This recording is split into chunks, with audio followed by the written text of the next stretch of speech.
Hi అండి, అందరు ఎలా ఉన్నారు? బాగున్నారా? నేను ఈరోజు ఒక కర్రీ రెసిపీ చూపిస్తాను. కందిపప్పుతో చేసే రెసిపీ అండి ఇది. కందిపప్పును ఒక 1 అవర్ ముందు నానబెట్టుకొని తర్వాత దాన్ని కుక్కర్లో కంటే గిన్నెలో చేసుకుంటే బాగుంటుంది. కాకపోతే టైం మనకి ఇది కాదు కాబట్టి కుక్కర్లోనే చేసుకుంటారు ఎవరైనా ఎక్కువ మట్టుకి. నేను కూడా అంతే కుక్కర్లోనే చేస్తున్నాను. అందులో 1 అవర్ మనం నానబెట్టుకున్న పప్పును వేసేసి కొన్ని వాటర్ పోసేసి 1-2 వాటర్ పోసుకొని, కొంచెం తక్కువైనా ఏం కాదు.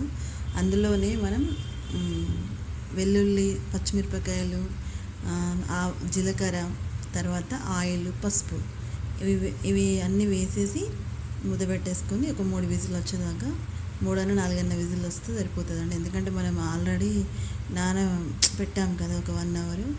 అందుకని మనకి ఒక 4 విజిల్ అయితే సరిపోతుంది. అంటే ఒక్కొక్క కుక్కర్ ఒక్కొక్కలాగా ఉంటుంది. కుక్కర్ది కొంచెంమంది 3 విజిల్లకి, కొంచెంమంది 2 విజిల్లకి ఉడుకుతుంది. ఎట్లాగో మనకు మెత్తని కావాలి కాబట్టి ఒక విజిల్ ఎక్కువ వచ్చినా ఏం కాదండి.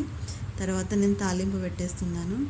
తాలింపులో ఏం లేదండి, మనం జీలకర్ర, ఆవాలు, పసుపు వేసేసి కల్యామాకు వేసేసి ఈ పప్పును అందులో పోసేసుకోవాలి అంతే. తర్వాత సాల్ట్ వేసుకోవాలి. ఒక 10-15 నిమిషాలు ఉడకబెట్టుకుంటేనే బాగుంటుంది పప్పు ఇట్లా. తర్వాత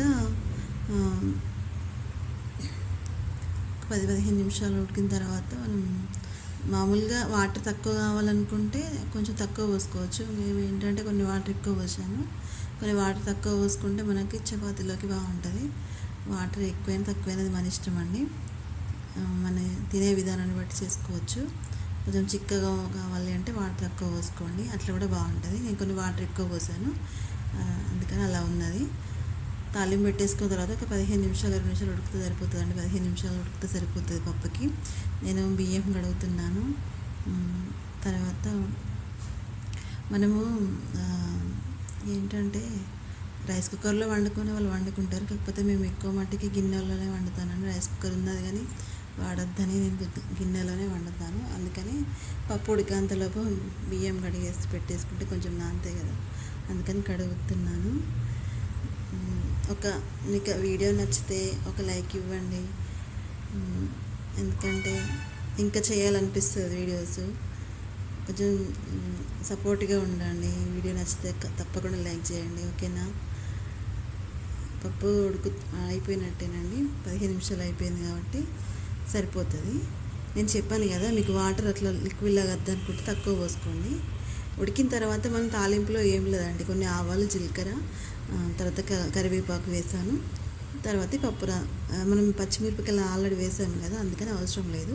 తర్వాత సాల్ట్ వేసుకొని ఒక 15 నిమిషాలు ఉడకబెట్టుకుంటే బాగుంటుంది. కాకపోతే వేడిగా ఉన్నప్పుడు తింటేనే సూపర్ ఉంటుందండి. చల్లారిన తర్వాత కొంచెం టేస్ట్ చేంజ్ అయిపోతుంది. నేను వేరే గిన్నెలోకి మార్చుకుందామని అలా పెట్టేశాను, ఓకేనా అండి? బాయ్. మరి వీడియో నచ్చితే ఒక లైక్ ఇవ్వండి, సపోర్ట్గా ఉంటుంది నాకు. ఏమన్నా మిస్టేక్స్ ఉంటే ఏమనుకోకండి. అలా పెట్టేశాను. తర్వాత వేరే గిన్నెలో పోసేసి పెట్టేస్తాను. Okay, bye.